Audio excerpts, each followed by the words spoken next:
Welcome back to episode 15 of Deep in the Heart of Texas 4-H, the official Texas 4-H podcast. I'm your host, Callie, and I have some very special guests with me to start this podcast off today. We are talking about multi-generational 4-H families in this episode. And for our little intro piece here, I've got my family with me today. Yeah, you can talk now. Can you say your name? What's your name? Kaya. This is my son, Caleb. And the one you heard first is Ellie. Ellie, can you say hi? Good job, Ellie. And my husband, Garrett, is with us. Howdy. And I thought it would be a fun way to start this episode because Garrett and I were both in 4-H. Our siblings were in 4-H. Our parents were in 4-H. And one day, are you going to be in 4-H, Caleb? Yeah. Yeah? Are you going to, what do you want to do when you're in 4-H? Do you want to show cows? Yeah. And maybe do something else like public speaking? Yeah. I think your sister wants to do public speaking. She talks a lot, doesn't she? Does she comes? You want to show cows? How old are you, Caleb? 2. You're 2? Good job. How old is Ellie? 1. She's 1. Good job. Yeah, like I said, I was in 4-H growing up, showed livestock with my brother. It was a family affair, as it is for many families across the state of Texas, including yours, Garrett. So talk about kind of what your family experience was like in 4-H. Right. So we grew up on a production ranch in Central Texas. So 4-H was the center part of our life. It was the main extracurricular that we were all involved in. We participated in everything from livestock shows and livestock judging, but we also tried to get the well-rounded 4-H experience. So we did things like consumer decision making and fashion show, food and nutrition projects, just a lot of different things that taught us a lot of different life skills and blessed us down the road as we got 4-H scholarships that allowed us to pursue our education. So 4-H, was a cornerstone of our family. And so that includes you and your 3 siblings, and then your parents were in 4-H. Does it extend beyond that? I'm sure it does. Sure it does down the road. Yeah, for sure. What would you like to say? Do you like to take pictures with mommy's camera? So maybe one day you'll do photography in 4-H? Yeah, okay. Well, thank you guys for helping me introduce this episode. Like I said, we are discussing multi-generational 4-H families today. So from here, we're going to do this episode a little bit different. I will be jumping between 3 different families that all have multiple generations of 4-H members. So, okay. Do you want to say bye, Caleb? Yeah. Bye. Ellie, do you want to say bye? Bye. Great job, you guys. Yes. So here we go. Let's head over to those conversations. Well, now I'm here with the Mathis-Scott family. How are you guys doing today? We're doing pretty good. Awesome. We're good. Awesome. you? I am doing great. Thanks for asking. Yeah, I'm so glad to have you guys here and to get to chat with y'all. So we've got a few folks on the other side of the camera. So y'all go ahead and introduce yourselves. I'm Casey Scott. I'm Mason Scott.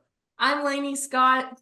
And I'm the grandma, Ginger Mathis. All right, so we've got a mom, grandma, and 2 kiddos, correct? That is correct. Yes, ma'am. Oh, fun. And I hear that y'all are the ones here today, but your story extends even beyond that. So hopefully you can tell us all of the dynamics. So I would love to first just hear what all you guys have done in 4-H, what your personal 4-H story is. My main deal in 4-H was the horse showing. We showed steers for a couple of years, and then we went into the horse showing and judging, and that was the main thing for our family. We were not involved in very many different projects, and that's just basically what my generation did. And I did food nutrition, it was called clothing back then. It wasn't fashion and interior design. Consumer education, leadership, citizenship, pretty much all of them. I did not show under 4-H though, however. So that was one thing I did not do. So I always joke because mom pretty much lived on a horse and I've only been on a horse twice in my life. So that ended with this generation. The horse showing did. And then these guys. Well, we're really just like our mom. We don't really show through 4-H, but we like to do all the other projects. For me, myself, my favorite project is STEM, and I like to compete in the robotics contest, and I'm also a Texas 4-H STEM ambassador. And I really like the Food and Nutrition Project. I am a Healthy Texas Youth Ambassador and a My Plate Ambassador for the state of Texas. I love how much diversity we have here in our projects. This is so great. And y'all, none of y'all mentioned it, but I'm sure you also included leadership and community service in there as well. Both of you guys said you were state ambassadors, so there's leadership right there. So we've got a very diverse project group here. That's so fun. Okay, so tell me how 4-H has impacted, your family dynamic. What has it looked like over the years for you guys? It's all obviously a multi-generational thing for you guys. So what does that kind of look like throughout your family over time? Well, it even actually goes back another generation. My grandparents were in 4-H, and Laney and Mason on the other side of the family, their great-grandfather was in 4-H. So there's many generations coming from both sides of the family. And so even now, my siblings, I have a brother who was on state council. I have a sister who is very involved in 4-H, and my brother now has kids that are in 4-H, and so they are very active, and it's fun for us to do 4-H things along with them because we live just 2 counties apart. So we're in the same district. So we get to see them a lot doing 4-H things and different contests and things. So it's just been kind of ingrained in us. I mean, it's an organization that we know helped build a lot of who we are to be well-rounded people. To set our goals, to know how to reach a goal, how to work hard, make a difference in our community, and that sort of thing. Yeah, sorry, go ahead. Sorry, we also share a lot of the same interests. So it's really easy for us to all get along because we all share the same interests, and we're also very competitive, which is also pretty fun too. Would you Yeah. say we're competitive, Mom? Sorry, you can't help it. It's ingrained, I think. I was just about to say, I bet that's passed down from Miss Ginger over there. We don't Okay, even realize so we're doing it. it's just part of who you are. And Well, that, even though 4-H has changed so much over the years, even from, things Mom did, that the core values are still there. But it's cool too to be able to pass down the traditional type things like Mom won state with her record book and got to go. Her record book trip was to National Congress or Conference, what they call it, Congress and it was in Chicago. for a week. Yes. And then I won state with my record book, and we went to DC for a week. Mason's won state with his. And so Lainey's hopefully going to have her turn before too long to go on that record book trip. And my niece and nephews are on that trajectory as well. My brother was a record book winner. My sister was a record book winner. So there's things that's cool that we can all do that are different. These, throughout our 4-H careers, but then there's also the common ties as well of kind of the traditional things that have been passed down from generation to generation too. absolutely. And you kind of led into something I wanted to ask. So, Miss Ginger, how has it changed from when you were in 4-H to now? There's so much more now to offer the kids. Our main thing back, say I was in the 60s and 70s, it was mainly the animal projects, foods, nutrition.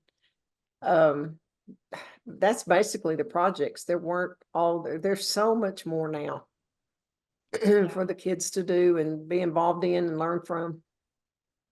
Yeah, absolutely. It's so cool that you have gotten to see it through generations and through so many adaptations to things kids are interested in these days. And so it sounds like from all aspects, all angles, it's a pretty integral part of your family. I would bet that you've probably spent a few dinners at the county extension office after practices. Am I right? Just a few. Yes, Just a ma'am. few. Or the Dairy Queen down the street. Yeah. Yeah.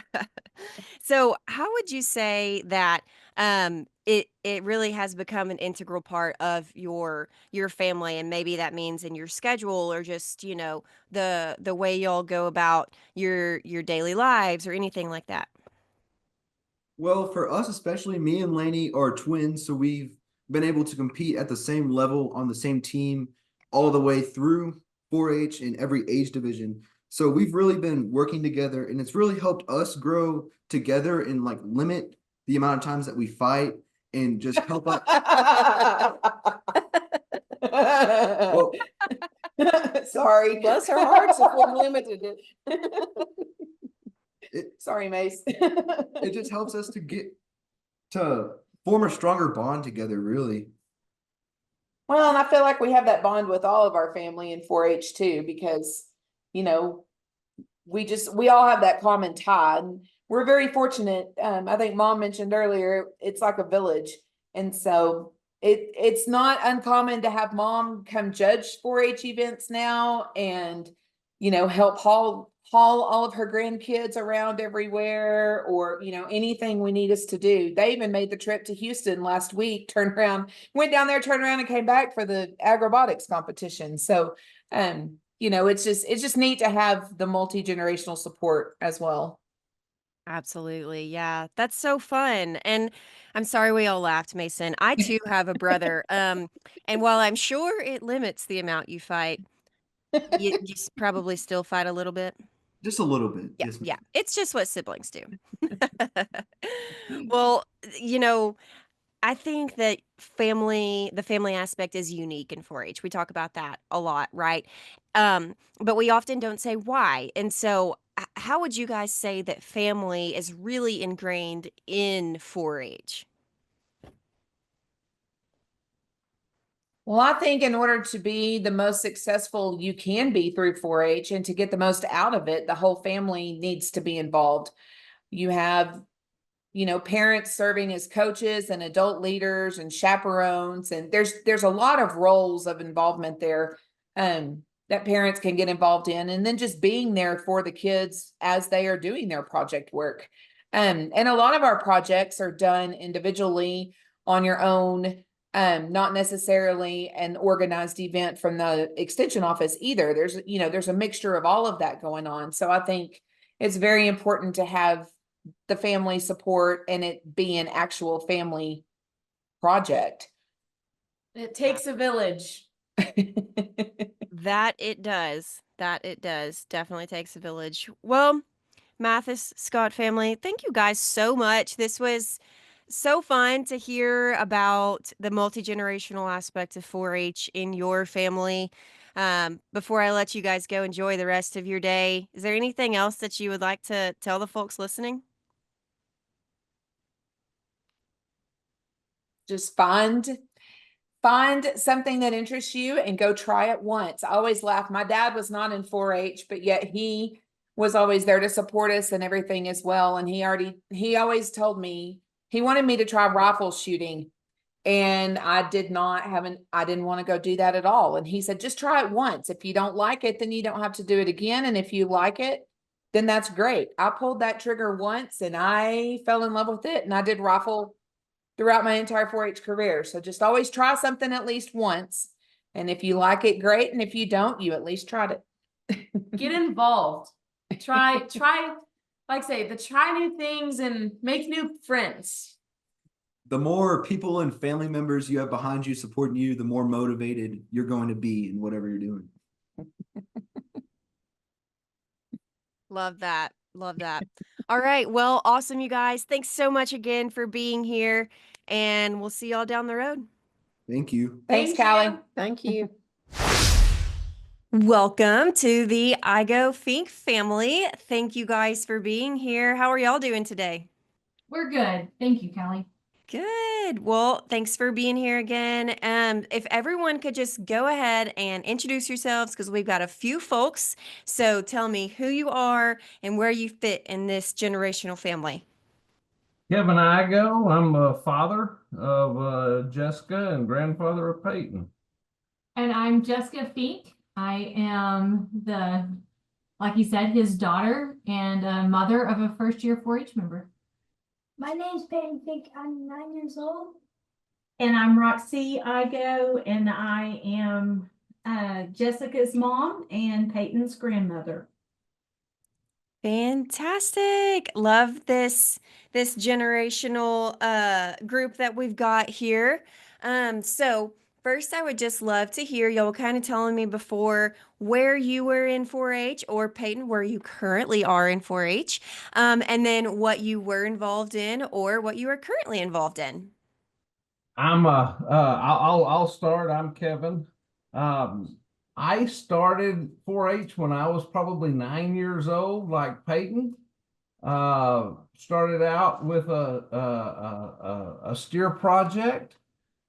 Quickly turned into food show, which quickly turned into method demonstrations, which quickly turned into 4-H Congress, and just all the things that my mother could find for me to be involved in.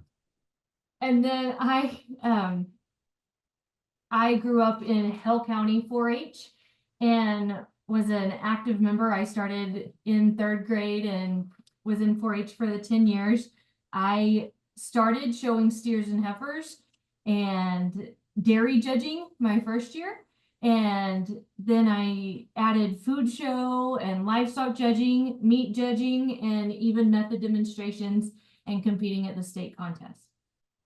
First year member of Crest 4-H Club in Swisher County. I did commercial steers, livestock skill fund, virtual sport fishing tournament, photography, horse project, roping events. And I'm Roxy Igo, and my husband and I have both been adult leaders in Hale County for the past 40 years. And prior to that, my 4-H years were in Oklahoma. We are adult leaders in Hale County, Texas, but I grew up in Oklahoma. So my 4-H years, 3rd grade through 6th grade, were in Oklahoma County 4-H. And 7th grade through 12th grade, we moved to the farm, and I lived in Pontotoc County. So my projects were there. 7th through 12th, it was the swine project, food show, sewing, clothing project. Our projects were different in Oklahoma, and we had like an electric contest and a dairy contest. And so we did demonstrations and illustrated talks and all of those in individual projects. It was just a little different than it is here in Texas. Well, how cool is this? Not only are we spanning across generations with you guys, we're spanning across states and quite a diverse array of projects. You guys have done a lot of different things. And oh my gosh, did you say 40 years of service to Hale County? Yes, ma'am. Since we married, and we'll be Wow. 41 years in June. So yes. Whoa, that is very impressive. Thank you for molding so many young minds over the years. You deserve something in recognition for that. But for today, I can tell you thank you.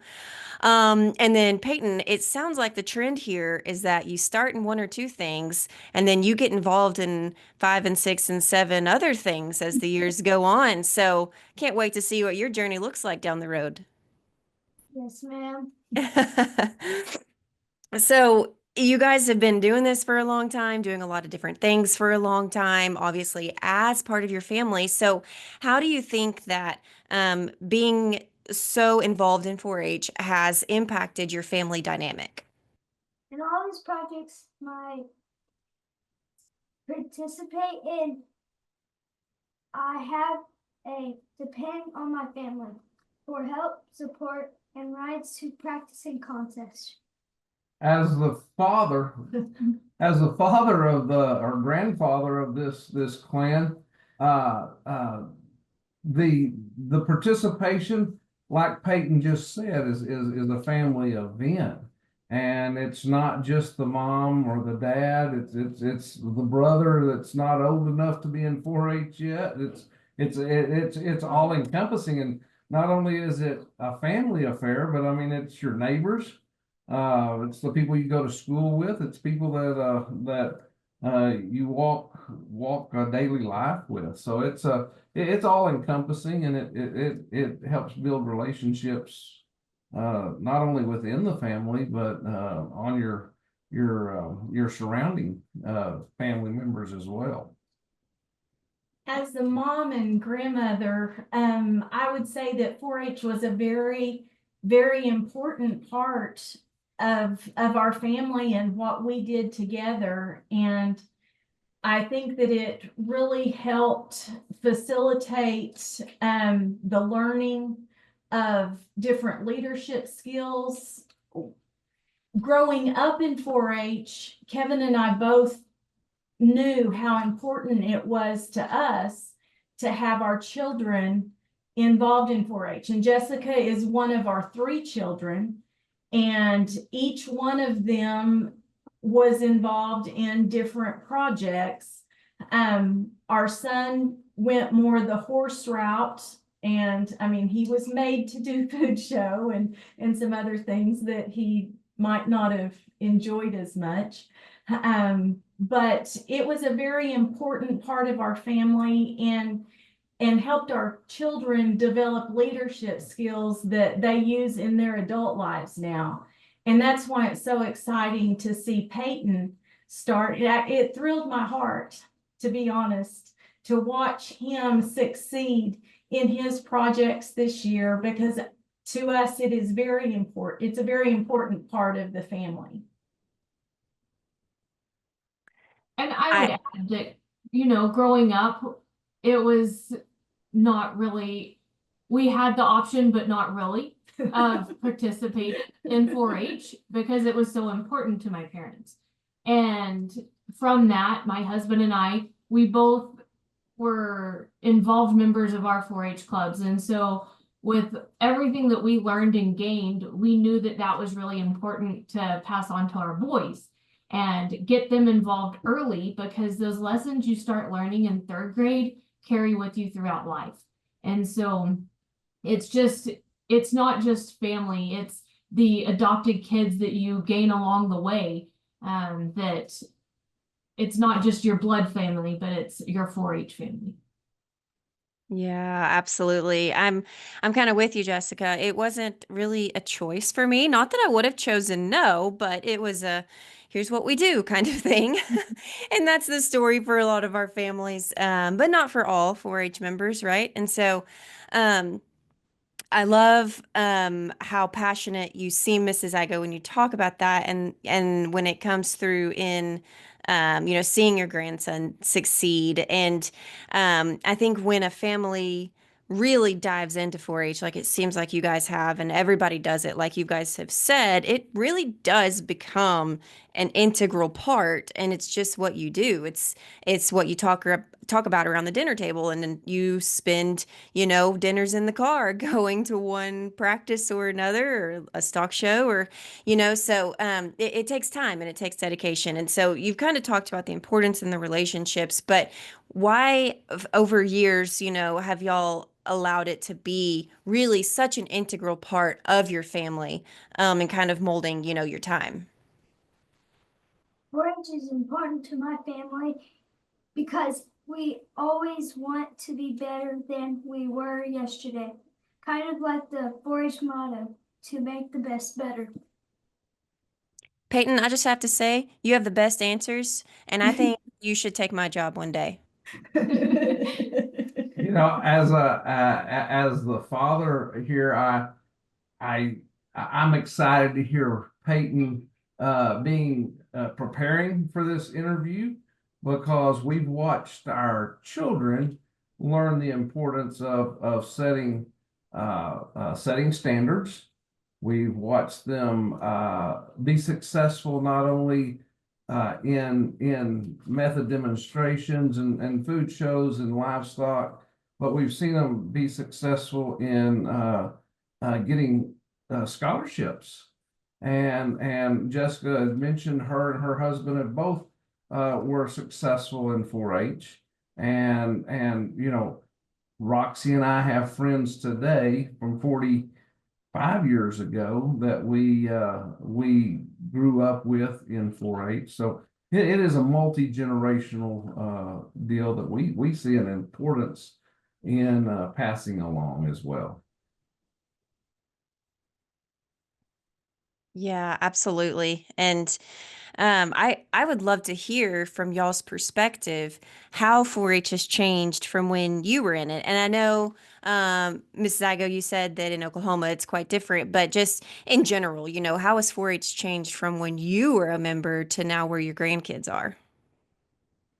So I'll say, just like thinking back on my years in 4-H, I was thinking about this when I was looking at your questions. You know, I remember staying up, I got to stay up late to help my mom with our record book.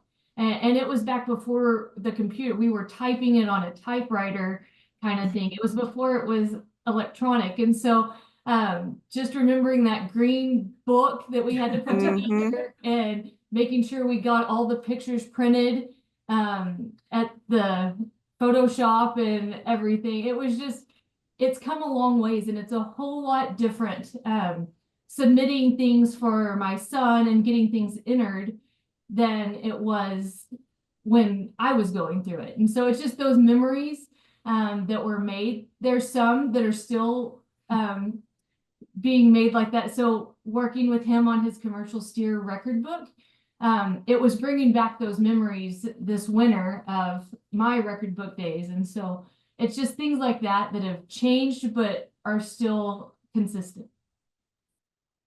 Jessica, how many little glue sticks did you go through putting pictures into your record books? Yeah, countless. Yeah, I think we should put a poll out there and see how many from our generation we think we went through. Yes, that would be a good poll. Yeah. So, obviously 4-H is ingrained in your family, but you know, this is a common story across our state, right? So, how do y'all think that family is ingrained in the values of 4-H?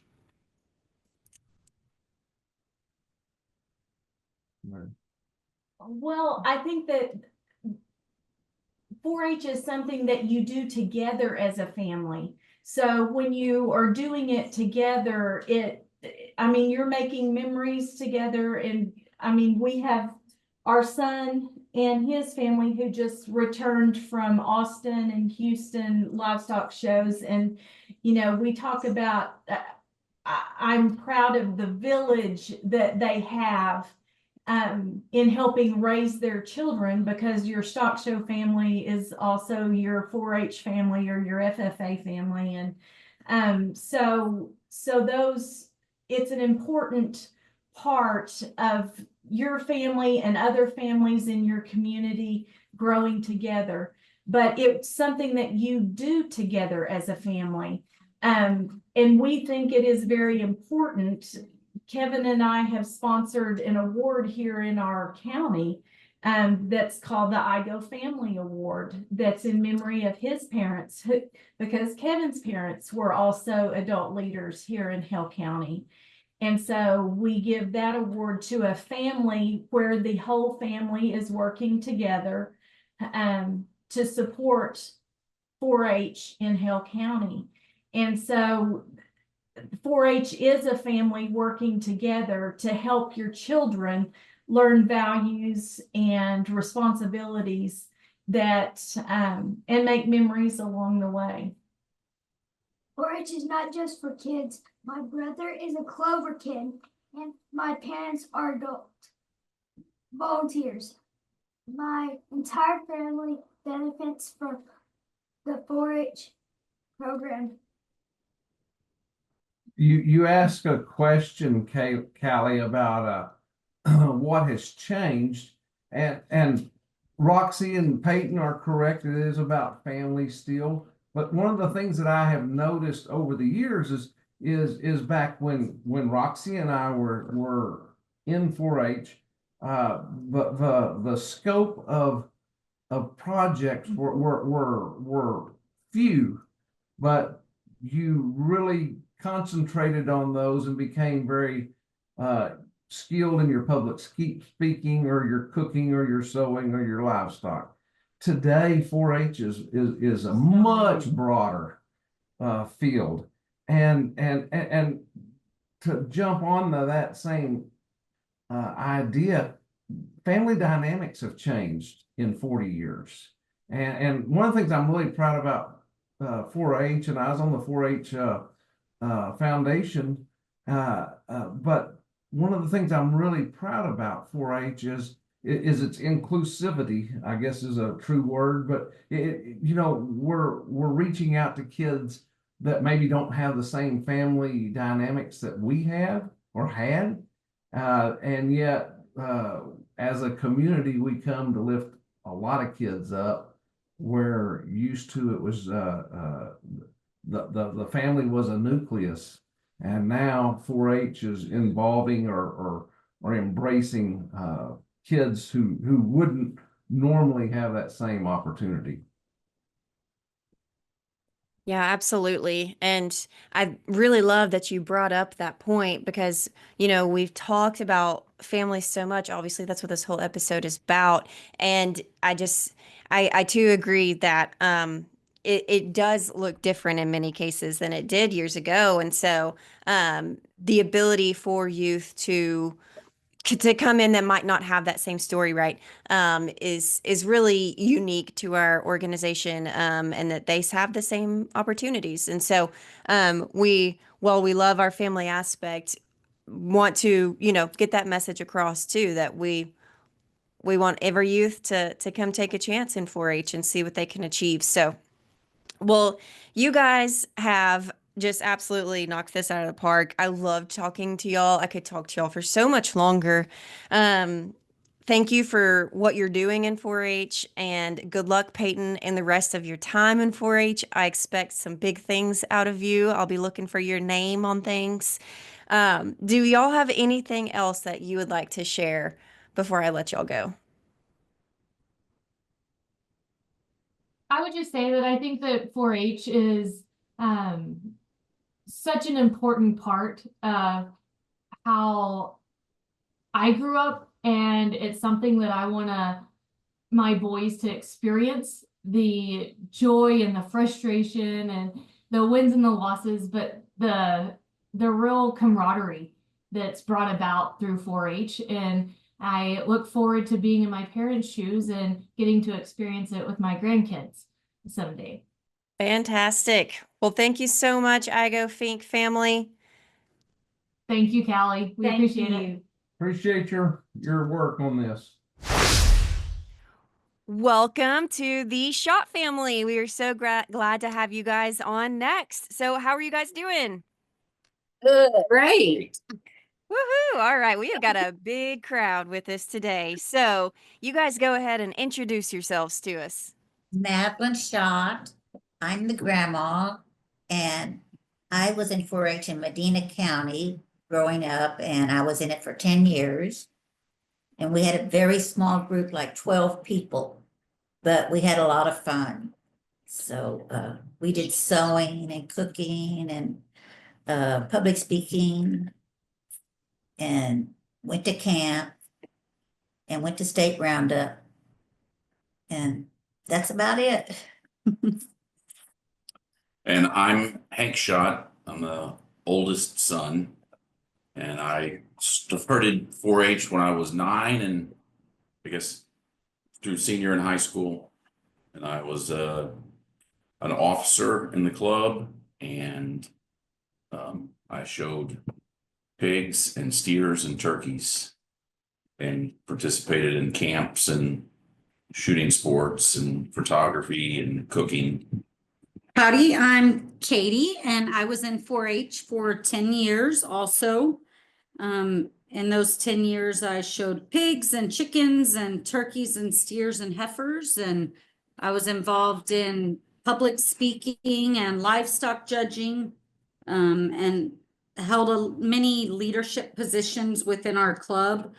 Helotes 4-H is one of the largest 4-H's in Texas, and I was the president for 4 years and also on county council for Bexar County. With that, received a sales scholarship that helped me to go to college, and so very appreciative of that. And now I'm going to pass it to the next generation, which is Brickell. Hello, my name is Brickell. I am the oldest grandchild. I also started 4-H as soon as I could, but I remember even Papa taking me to livestock judging competitions and allowing me to kind of go after the competition and try it out. So I feel like I started even before I was eligible. I mostly showed goats and turkeys, but I also had a heifer and a steer. I participated in a lot of the projects. I did consumer decision making and public speaking, food and nutrition. And I participated all the way through high school. Afterwards, I went to college, and when I graduated and came back home, I wanted to get back into 4-H. So I am now a project leader in the Helotes 4-H, and I lead the dog project. My name is Schott. I'm the grandson of Gary and Madeline. I participated in 4-H starting when I was in 3rd grade all the way up throughout my senior year. So all 10 years. I showed turkeys and steers. I showed turkeys for all 10 years of my career. And my sophomore, junior, and senior years of high school, I showed steers. I also participated in public speaking and archery and held an officer position in my 4-H club. Hi, my name's Lene McLean, and I'm also one of the grandchildren. I've been in 4-H for 7 years now. In my first year, I started off with rabbits, steers, heifers, goats, public speaking, and clothing and textiles. And I recently added consumer decision making to that list. I've also held many leadership positions in our club, such as reporter, secretary, and currently I'm the first vice president.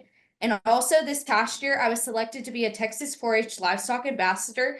So I attended a Texas Tech short course, and I look forward to continuing this role. Hi, I'm Will McLean. I'm also one of the grandchildren. I'm the youngest of the generation. I have been in 4-H for 5 years. I've showed goats and steers, and I also do shooting sports with shotguns. And I was a parliamentarian and a council delegate in our 4-H group. Oh man. Okay, this is fantastic to have so many people. This is really, really cool. Obviously it's generational, and then for, cousins to be in it at the same time and doing such a broad array of projects over the years. This is really special to have you all on today. And so because there are so many of you and your family so involved in this, like y'all just kept listing and listing and listing projects that you're in, I'm sure that it has really had an impact on your family and your family life. So how would you say that it's really impacted, that 4-H has impacted your family dynamic? Through our 4-H years, we've gone to many stock shows, and that was always a big family affair. And just being together was great. I've always said that 4-H is a family affair. So I've also been a project leader for about 10 years, but I've retired from that. But yeah, and a club manager. So anyways, I just think 4-H has played a big role in our family. I think that our children we have learned to volunteer and give back to the community from what our parents have taught us as we were growing up in 4-H. I think that we were at a meeting every night, and with that, I've learned to give back to, and I'm a club manager within our Helotes 4-H club right now. I wouldn't say I'm as involved as my parents were at one time, but I think that we have learned through 4-H that it's very important to give back, and it's a great program to build leaders and hopefully make our children see that this is very important in our community. I'm Jennifer Schott. I'm married to Madeline and Gary's middle son, Luke, who couldn't be here tonight. But I just want to chime in and say that I didn't grow up doing 4-H. So like an outside perspective looking at the way Luke and Katie and Hank have a strong work ethic, how they're just so at ease talking in front of people, really reflects their years in 4-H and the opportunities that they've had. And of course, the rearing from their parents did a great job. And so every aspect of 4-H is family, and there is family involvement. I don't know if there's a single sole project that isn't family related. So it's very intertwined with our family and throughout Madeline and Gary's family as well. Yeah. I think you bring up a really good point there, and something that I wanted to ask y'all about. You've seen a few different projects, as you mentioned, and it's continued through generations, obviously. And so, how have y'all seen family really be part of every part of 4-H? Even just beyond those projects, how have y'all seen family within 4-H? Callie, we see family within 4-H in every aspect, whether it be at the stock shows and raising those animals from day one up to taking them, to the show, to being at the 4-H, the monthly 4-H meetings. The parents need to bring the 4-Hers, and it's a family affair there at the meetings.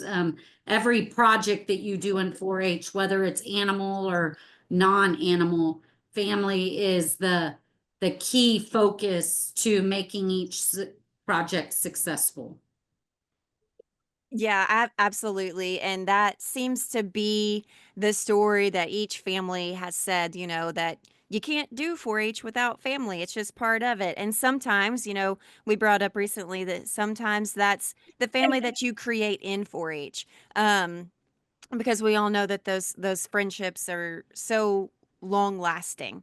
And this has continued through the generations for your family.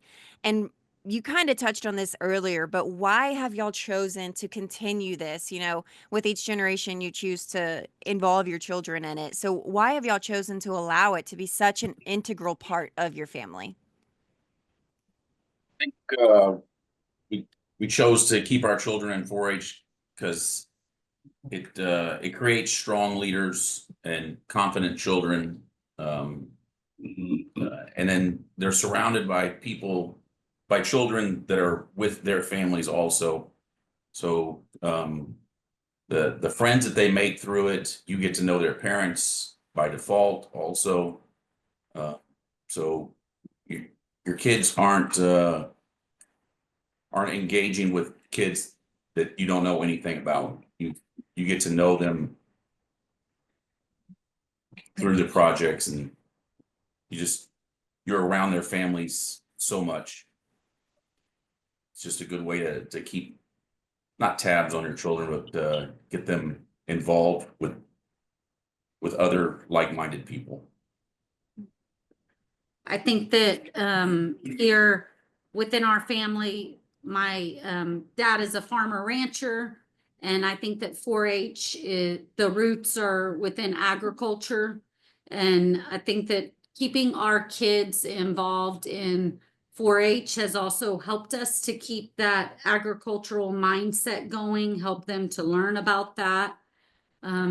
We also believe that, in today's world, it's really easy for kids to be playing video games and staying inside all the time. And with 4-H, the kids are out in the barn, making sure their animals are taken care of. And, maybe after getting home from school, they're not able to sit and watch TV. They have to go out and do their chores with their animals and make sure that they're taken care of.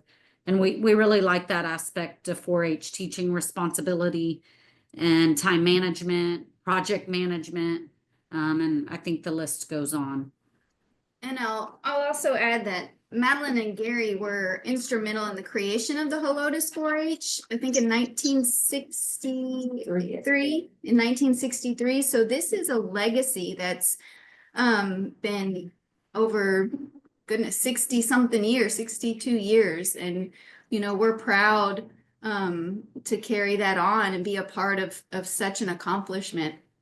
Yeah, I think to add to that, Callie, Helotes 4-H is one of the only 4-H's in Texas that has a really great booster club. And within that, our Helotes 4-H currently has over 300 kids in it.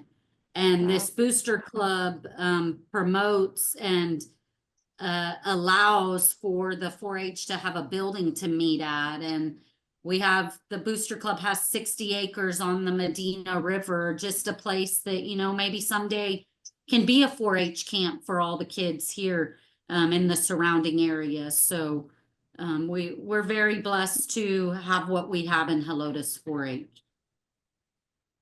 Yeah, that is really, really incredible. And I love that you said it's a legacy. Um, we hear that often in 4-H, but each legacy is so special and unique in its own way. And I love that we have a legacy family here with us talking on this podcast. So, okay, I have a question for Grandma. I would love to hear the difference that you see in 4-H now versus when you were in it. Well, one thing, our group was very small, and now because of the growth in the population, I think our 4-H, Helotes 4-H is very large.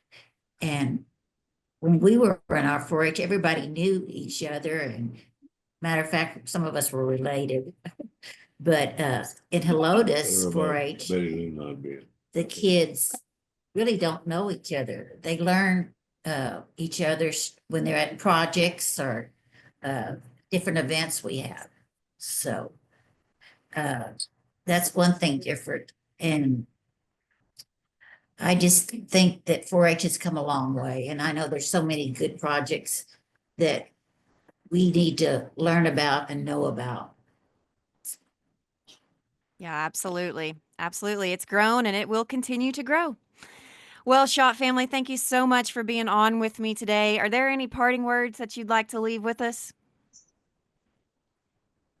Thank you for doing this. Yeah, we had even more family members that wanted to be here but couldn't be here today. Our Aunt Betty Lou, she did 4-H and many other families. So I think that it's great, and we look forward to continuing this throughout many generations of our family to come. Fantastic. Well, thank you all so much again for being on, and y'all have a good one. And that was our last family to interview. What a fun set of interviews for this podcast of multi-generational 4-H families. It was such a treat to chat with all of those folks. Just for a few reminders on things coming up before we wrap up the episode. Roundup registration will be opening soon, and we have some exciting announcements coming about speakers and the concert and events that will be happening there. So keep an eye on the Texas 4-H social media accounts for that information. And congratulations to everyone who participated in major stock shows this season. We are so proud of your hard work you put in both at the show and in the many days leading up to the show, or the educational contest. It goes far beyond just the livestock show these days. So if you participated, we are proud of you and we commend you on the work that you put in. So to wrap up our episode, as I said before, I also come from a multi-generational 4-H family. And so I thought it would be fun to include some of my family in this episode. And to close us out, I called my mom to see what her top 4-H tip of the day would be. So here's how that conversation went with my mom. Well, Mom, I am recording a podcast today, and our next episode is about multi-generational 4-H families, which we are.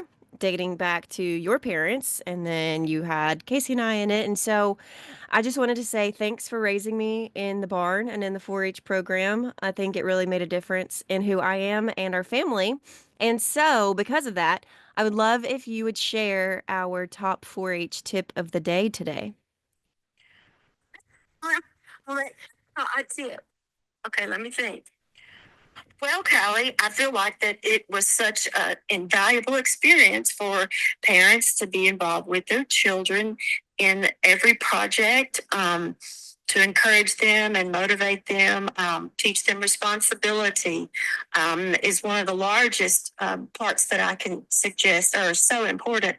And also the bonding time that you have as a family when you kind of work on it as a whole, are memories that are just invaluable. Love it. I know that's true for us. So, parents out there, if your kids aren't in 4-H, put them in it and do it with them. That's the point, right? Yes, I completely agree. All right. Thanks, Mom. You're welcome.